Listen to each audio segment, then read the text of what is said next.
शरद पवारांची राष्ट्रवादी आज अशा एका वळणावर उभी आहे जिथे प्रत्येक पाऊल राजकीय अस्तित्वाचा प्रश्न निर्माण करणार आहे.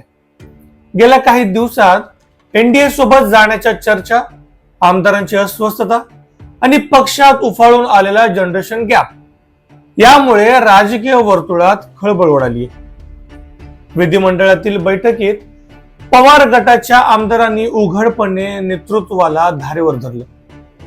हे आमदार अस्वस्थ आहेत कारण त्यांना अनिश्चिततेच्या वातावरणात काम करावं लागतंय. एका बाजूला भाजप सोबत जाण्याची चर्चा आहे, तर दुसरीकडे काँग्रेसमध्ये विलीन होण्याची शक्यता वर्तवली जाते. शरद पवार गटातील आमदारांचा एक मोठा गट असा मानतो की जर आपण सत्तेत नसू तर मतदारसंघात निधी मिळवणं आणि पक्षाचे जाळं टिकवणं कठीण होईल.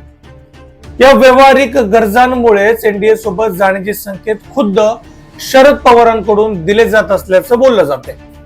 नमस्कार, मी प्रमिल क्षेत्रे. या सर्व घडामोडीत सर्वात महत्वाचं वळण म्हणजे रोहित पवार यांची भूमिका.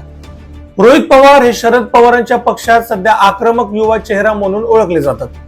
मात्र ज्या पद्धतीनं त्यांनी बैठका सोडून बाहेर पडणं किंवा काही बैठकींना अनुपस्थित राहणं सुरू केलंय, त्यातून पक्षातील पवार विरुद्ध पवार हा संघर्ष समोर येऊ लागलाय. शरद पवार हे नेहमीच गणिताचे राजकारण करतात.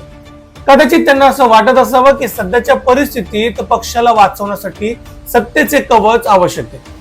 हे मुरब्बी राजकारण आहे जिथे ते वास्तवाचा विचार करतायत. रोहित पवार हे भाजपच्या विरोधात टोकाची भूमिका घेताना दिसतात. त्यांना असं वाटतंय की भाजप सोबत जाणं म्हणजे पक्षाच्या मूळ विचारांशी प्रतारणा करण्यासारखं आहे. रोहित पवार यांची आक्रमकता केवळ वैयक्तिक नसून ती त्या नव्या पिढीचे प्रतिनिधित्व करते जी भाजपला वैचारिक शत्रू मानते.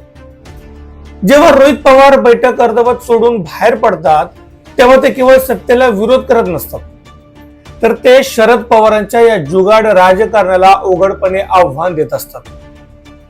ज्येष्ठ नेत्याचे निर्णय आणि तरुण नेतृत्वाचा विरोध यामुळे पक्षात दोन सत्ता केंद्रे निर्माण झाल्याचे चित्र दिसते. मुंबईतील पंचतारांकित हॉटेलमधील विनोद तावडे आणि जयंत पाटील यांची भेट हा सर्व चर्चांचा केंद्रबिंदू ठरलाय. शरद पवारांच्या संमतीशिवाय जयंत पाटील अशी भेट घेण्याची शक्यता कमीच आहे. याचाच अर्थ शरद पवार कदाचित दोन्ही बाजूंनी आपली खेळी तयार ठेवतायत. एका बाजूला काँग्रेस सोबतची महाविकास आघाडी टिकवायची आहे आणि दुसरीकडे गरज पडल्यास एनडीएचा पर्याय खुला ठेवायचा आहे. मात्र पवारांची ही दुहेरी खेळी आता पक्षातील कार्यकर्त्यांच्या आणि आमदारांच्या पचनी पडत नाही. या घडामोडींमुळे भविष्यात तीन मोठे परिणाम घडू शकतात. पहिला म्हणजे जर शरद पवारांनी एनडीए सोबत जाण्याचा अंतिम निर्णय घेतला तर रोहित पवारांच्या नेतृत्वाखाली पक्षातील तरुण फळी बाहेर पडू शकते. यामुळे राष्ट्रवादी काँग्रेसचे आणखी एक तुकडे होण्याचा धोका आहे.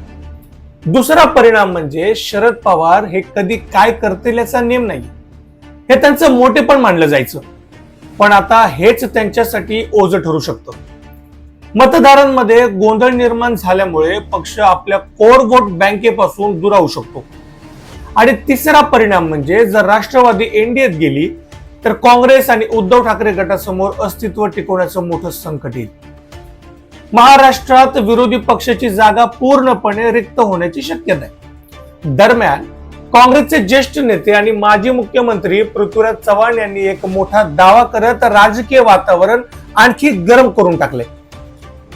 पृथ्वीराज चव्हाण यांच्या मते शरद पवारांचे 5 ते 6 खासदार सध्या अस्वस्थ आहेत आणि उद्धव ठाकरे यांच्या शिवसेनेसारखीच अवस्था आता शरद पवारांच्या राष्ट्रवादीची होऊ शकते. पृथ्वीराज चव्हाण पुढे म्हणतात की मोदी शहा सरकार हात धुवून त्यांच्या मागे लागले. विरोधी पक्ष अस्तित्वातच नसावा अशी त्यांची रणनीती आहे. पृथ्वीराज चव्हाणांचे हे विधान केवळ एक राजकीय भाष्य नाही, तर ते महाविकास आघाडीतील वाढत्या अविश्वासाचं लक्षण आहे. जर शरद पवारांचे खासदार हे अस्वस्थ असतील तर याचा अर्थ पक्षाची पकड सैल होतीये का, असा प्रश्न उपस्थित होऊ लागलाय. शरद पवार हे राजकारणातील खेळाडू आहेत, तर रोहित पवार हे आता बंडखोर भूमिकेत शिरताना दिसत आहेत. आजोबा आपल्या जुन्या अनुभवाच्या जोरावर सत्तेचे गणित जुळवण्याचा प्रयत्न करतायत, तर नातू आपल्या आक्रमक पवित्राने पक्षाचा वैचारिक चेहरा वाचवण्याचा प्रयत्न करतायत. शरद पवार यांनी लवकरच ठोस भूमिका घेतली नाही तर पक्षातील या आंतरिक कलहाचे रूपांतर मोठ्या फुटीत व्हायला वेळ लागणार नाही। येणारा काळ हा केवळ सत्तेचा नसून राष्ट्रवादी काँग्रेसच्या अस्तित्वाचा निर्णायक काळ ठरणार आहे। तुर्तास इतकंच। तुम्हाला काय वाटतं? रोहित पवारांचा हा आक्रमक विरोध शरद पवारांना आपली रणनीती बदलण्यास भाग पाडेल का, की शरद पवार आपली खेळी कायम ठेवत पक्षात एक हाती निर्णय घेतील? हे मला कमेंट करून नक्की कळवा। आणि प्रमिल क्षेत्रे ह्या माझ्या युट्यूब चॅनलला लाईक, शेअर आणि सबस्क्राईब करायला विसरू नका।